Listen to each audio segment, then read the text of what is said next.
Yesterday, I asked you to plan out your compare and contrast ideas so that you can write your own compare and contrast article.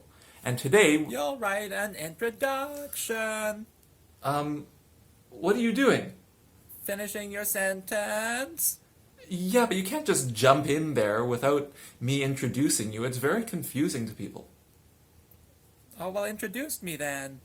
Well, I will, but you need to go back down and we'll start over. Okay, so yesterday I asked you to plan out your ideas for your compare and contrast article. And today, well, in order to tell you what we're going to do today, I'm going to ask Wackus the Frog to finish my sentence. So, please give a warm welcome to Wackus the Frog.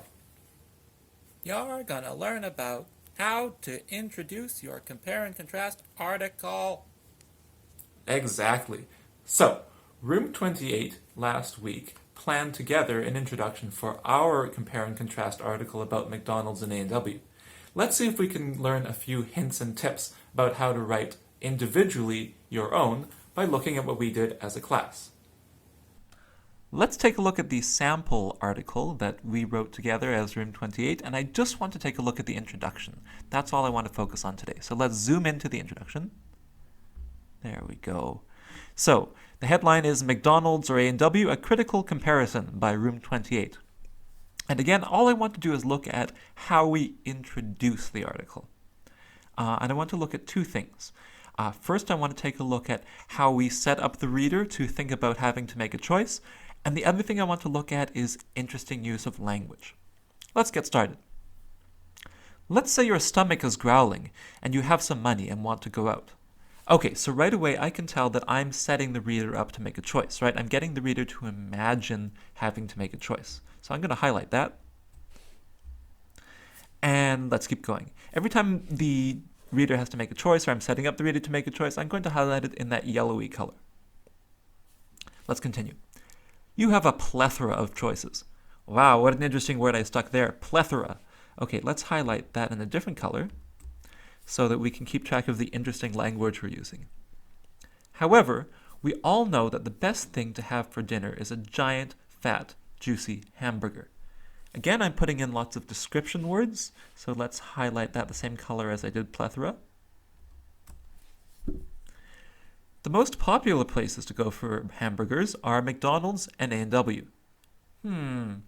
Okay, so I've set up the reader to make a choice again, so let's highlight that in the yellowish color. Now, you might think that these places are the same and that it doesn't matter where you go. Boy, would you be wrong. Again, I'm thinking about what the reader is thinking and then trying to guide them again towards having to make a choice. So, yellow. It's true that they have some similarities, but there are also some crucial differences that you must know. Oh, I like that word, crucial. That's a good word. And then it also says that you must know. So again, I'm setting the reader up that they have to make a choice, right? That you must know if you want to have a scrumptious dinner. And scrumptious is an excellent use of language there, so I'm going to highlight it in that bluey purpley color. So, again, the things that I want to point out here are, first, that the introduction sets the reader up to make a choice, and secondly, that I've used some interesting language to keep the reader's attention. Some of you may have also noticed that I used some transition words or connecting words like however, and now, and boy. So those again are words that we can use to connect one phrase to another, connect one sentence to another, and keep the flow of the paragraph going really well. So, when you write your introduction, I would like you to make sure that you, number one, set the reader up to make a choice. Number two, connect the reader's attention to the paragraph using those interesting language words.